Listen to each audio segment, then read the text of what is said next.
So it goes without saying that, hey, Microsoft buying Activision Blizzard has been the biggest news to actually hit the internet in pretty much like the past month.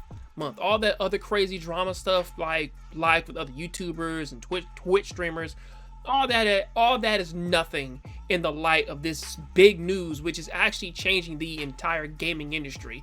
And that's Microsoft buying Activision for nearly $70 billion. So that is actually the biggest news to hit so far.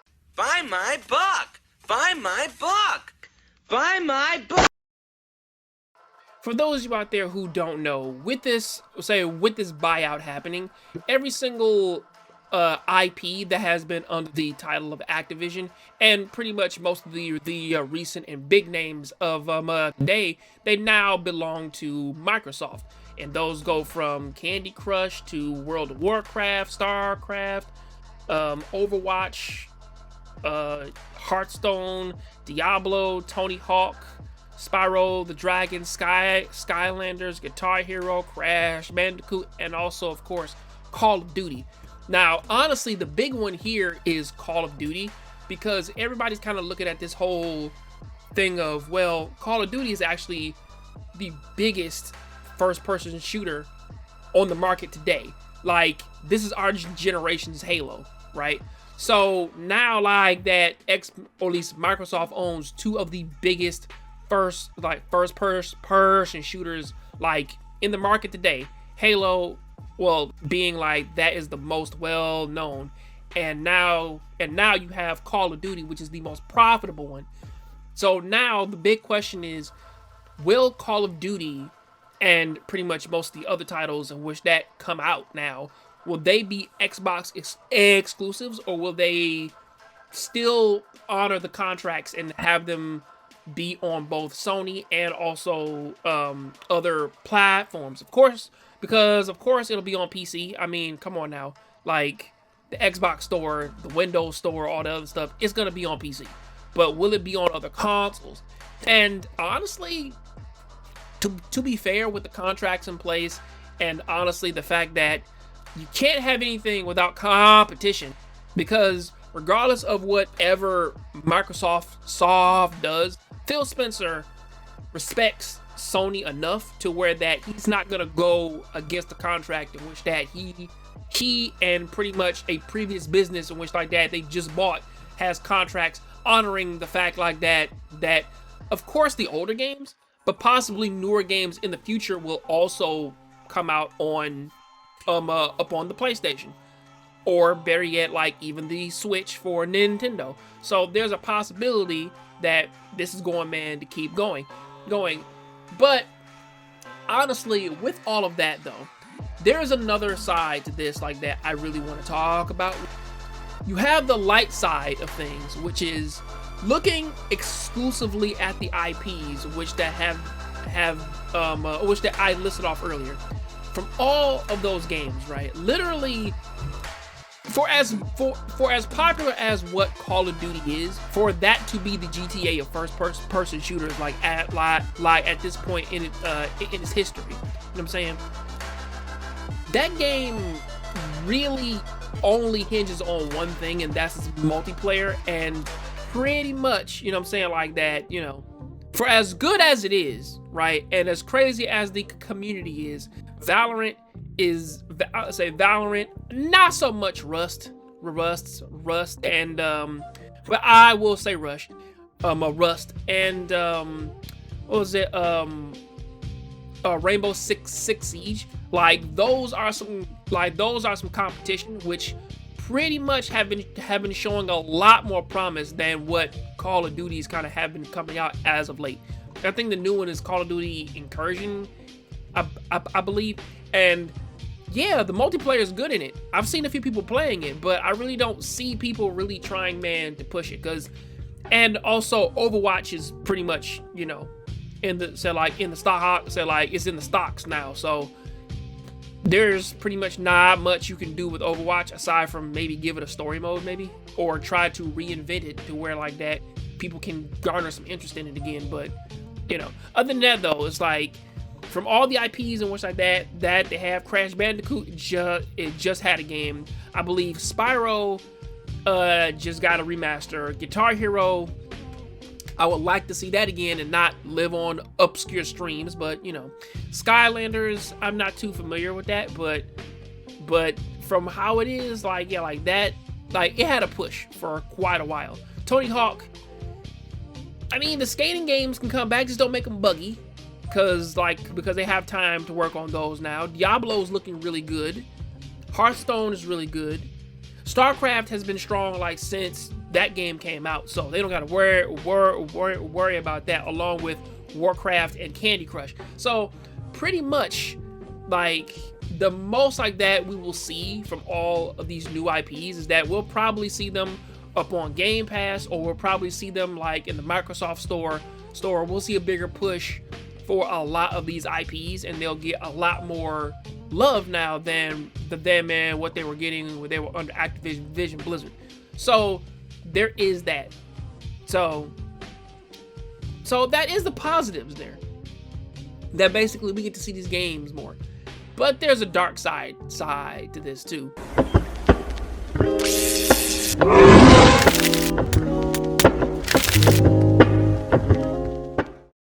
The only real dark side to this entire thing is pretty much now that, because Microsoft kind of has been doing what it's been doing like ever since Halo came out, and you know, it had the most powerful system like when it first dropped, so everything about it was working in its favor like all those years ago. However, over the course of years of them dealing with games like Crackdown on Forza, and of course Halo, and not too many other games, man, like live and really pop up upon Xbox, really. I mean, sure, like you have the live, man, you're like, what was it, Lost Odysseys, and you have your like Dead Risings and whatnot. But I'm like, really, other than that, like they really didn't have too many in-house exclusives to really push out there so that you, man, could get people to buy an Xbox. You know what I'm saying?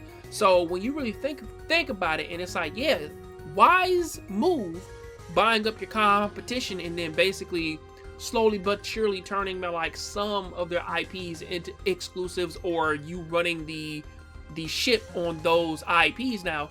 Good thing. Bad thing is that that's slowly starting to turn Microsoft's like hopeful antics into something that could be seen as them trying to monopolize the industry.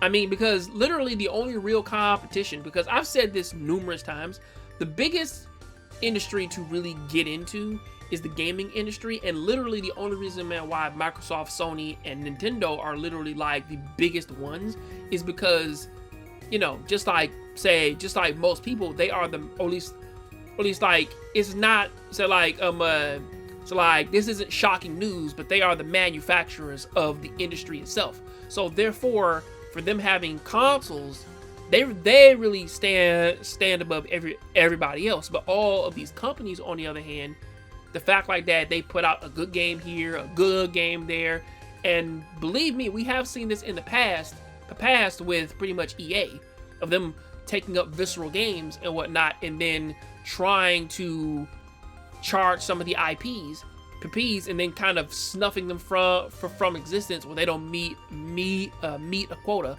Now, I'm not here saying that could possibly happen again, or at least like that it will happen again, but it's a strong possibility in which that it could.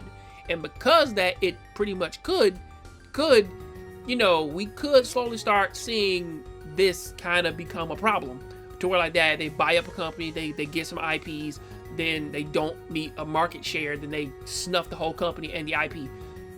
It's happened in the past, and it could happen again. What's actually really interesting about all this is that the real reason, or the supposed real reason, why pretty much Microsoft had pretty much sold, or at least like that they bought Activision Blizzard. The CEO of Activision Blizzard, Bobby Kotick, pretty much was asked, hey, so why is it that you're selling now? And his whole thing was like, hey, you know, some of the games in which that we made, we put out some, and you know, it kind of forced us to sell because because they're not doing too well. Now, the interesting thing about that is that as most people, as they don't pretty much realize this, is that the big reason as to why Activision Blizzard is being sold is because of a lot of in-work harassment that has been going on with the employees, and apparently Bobby Kotick, he pretty much knew all about it, and in some articles when he was asked about it, he doesn't necessarily answer it, he just diverts away and whatnot. So pretty much it seems as though as that he actually knew like some of the problems like that were going on like with the company, and pretty much all these harassment problems, and because he's in the forefront of that, he's kind of just selling it to basically kind of get some money, get his 25 or 50 million, and then just bounce and whatnot, because they're pretty much asking him, hey, listen, do you understand, or better yet, do you understand why like that all this is going on? They're asking him about harassment, and his face is, harassment? Say harassment, like, because I don't know what that is. Oh, wait a minute, you mean harassment day? That day, man, like that happens, man, like what was it? The Tuesday before Thanksgiving? And they're like, no, actual harassment. You mean that stuff you put on peanut butter, right? No, harassment. And he is deflecting, trying his hardest to not answer the question. Which again, you know, like, it doesn't make him look good, but at the same time though, it's like, well, there is a bigger reason as to why they bought this, or at least like why they sold the company at this point in time. But of course, with all that out there, of course Phil Spencer is going to honor the contracts with Sony, and pretty much like all the Activision contracts and which like that they did get.